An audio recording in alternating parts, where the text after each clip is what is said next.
என்ன பங்கு மாட்டிக்கிட்ட பங்கு அப்படிங்கிற மாதிரி ஆயிப்போச்சுங்க இவர் நிலைமை. ஆமாங்க, இந்த ஒரு நியூஸை எல்லாருமே ஆல்மோஸ்ட் கேள்விப்பட்டிருப்பீங்க, இல்லை சோசியல் மீடியாவிலாவது பார்த்துருப்பீங்க. வேற ஒன்றும் இல்லை, நம்ம ரீசெண்டாக நடந்து முடிஞ்ச டிவிகே மாநாட்டில் நம்ம தளபதி அந்த ரேம்ப் வாக்கில் நடந்து வந்துட்டு இருப்பாரு. அப்போ ஒரு பையன் ஊடால ஏறி இருப்பான். ஏறின அந்த பையனை என்ன பண்ணிட்டாங்க, பவுன்சர்ஸ் வெளியே தூக்கி எறிஞ்சிட்டாங்க. இது பவுன்சர்ஸ் மேலேயும் தப்பு இருக்கு, இந்த பையன் மேலேயும் தப்பு இருக்கு. இதை கடைசியா பார்க்கலாம். இது பிரச்சனை இல்லை. இங்க பிரச்சனை என்னன்னா, அந்த மாநாடு முடிஞ்ச 2 நாளுக்கு அடுத்து அந்த பையனும் அந்த பையனோட அம்மாவும் போய் போலீஸ் ஸ்டேஷன்ல கம்ப்ளைண்ட் பண்றாங்க.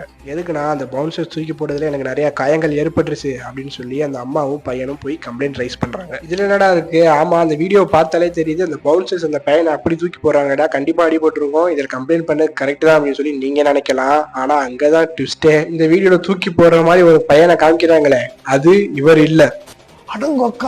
உங்களுக்கே கொஞ்சம் ஷாக்கிங்கா தான் இருக்கும். அது எப்படா கம்ப்ளைண்ட் பண்ணிட்டு இந்த பையனை வேற ஆளு அப்படின்னு சொல்லுவீங்க? என்ன ஆதாரம் இருக்கு அப்படின்னு கேட்டீங்கன்னா, நம்ம டிவிகே பசங்க சும்மா இல்லைங்க, டப்புன்னு பிடிச்சிட்டாங்க. அதுல முக்கியமான ஆதாரம் என்னன்னா, இந்த கொடுமை எங்க சொல்றனே தெரியல, அந்த மேல இருந்து தூக்கி வீசப்பட்ட அந்த பையனை, அந்த ப்ரோவே கரெக்டா அவர் வீடியோ வெளியிட்டு உண்மையை சொல்லிட்டாரு, அது நான் தான் அப்படிங்கறத. ஆமாங்க, ப்ரூஃப் இல்லாமலாம் எதுவும் இல்லை. அந்த ப்ரோ பேசுற வீடியோவை நீங்களும் கொஞ்சம் கேட்டுவாங்க. என் பேர் அஜய். நான் விழுப்புரம் மாவட்டம் திருவண்ணூர் தாலுக்கா சரவணம்பக்கம் கிராமம். நான் 20ஆம் தேதி நைட்டு 8 மணிக்கு நாங்கள் மாநாட்டுக்கு புறப்பட்டோம். மறுநாள் காலையிலே அங்கே நாங்கள் இருந்தோம். நான் ரேம்ப் போகிறோமா இருந்த செல்ஃபி வீடியோ எல்லா ஆதார் என்கிட்ட ப்ரூஃப் எல்லாமே இருக்குது. எல்லா ப்ரூஃப்மே இருக்குது. நான் எங்கே வேணால் அந்த ப்ரூஃப் வந்து நான் சென்ட் பண்ணுவேன்.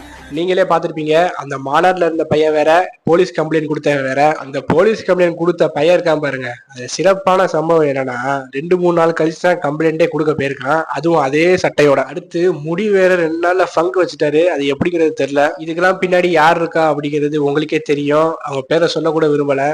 அதையும் தாண்டி இந்த வீடியோ நான் எதுக்காண்டி போட்டேன்னா, நான் ஒரு விஜய் ஃபேன் தான். ஆனா அதுக்காண்டி தேவையில்லாத வழக்கெல்லாம் அவர் மேல போறது சரியில்லை. எலெக்ஷனுக்கு முன்னாடியே இப்படின்னா எலெக்ஷன் டைம்லலாம் எப்படி இருக்குன்னு யோசிச்சுக்கோங்க. ஸோ மக்கள் சிந்தித்து செயல்பட்டு வாக்களிக்க வேண்டும் அப்படின்னு சொல்லி நினைக்கிறேன். அதுக்காண்டி அந்த பவுன்சர்ஸ் பண்ணது சரி அப்படின்னு சொல்ல வரல. அவங்க வேலையை செஞ்சாங்க. அந்த பையனுமே வீடியோ போட்டான், எனக்கு எந்த அடியும் இல்லை அப்படிங்கிறது. அதுக்கப்புறம் இந்த ஃபேக்கா போலீஸ் ஸ்டேஷன்ல போய் கம்ப்ளைண்ட் கொடுத்த அந்த பையனை பார்த்தாலும் கொஞ்சம் பாவமா தாங்க இருக்கு. ஏன்னா இப்படியும் பேசுற அப்படியும் பேசுறேன்னு கேட்டீங்கன்னா, அவனுக்கு பின்னாடி என்ன பிரச்சனை இருக்கோ, யார் அவனை இப்படி பேச சொன்னாங்களோ அப்படிங்கிறது நமக்கு தெரியாது. சரி, ஓகே நண்பா, நெக்ஸ்ட் வீடியோல பார்க்கலாம். வாழ்க தமிழ். நன்றி, வணக்கம்.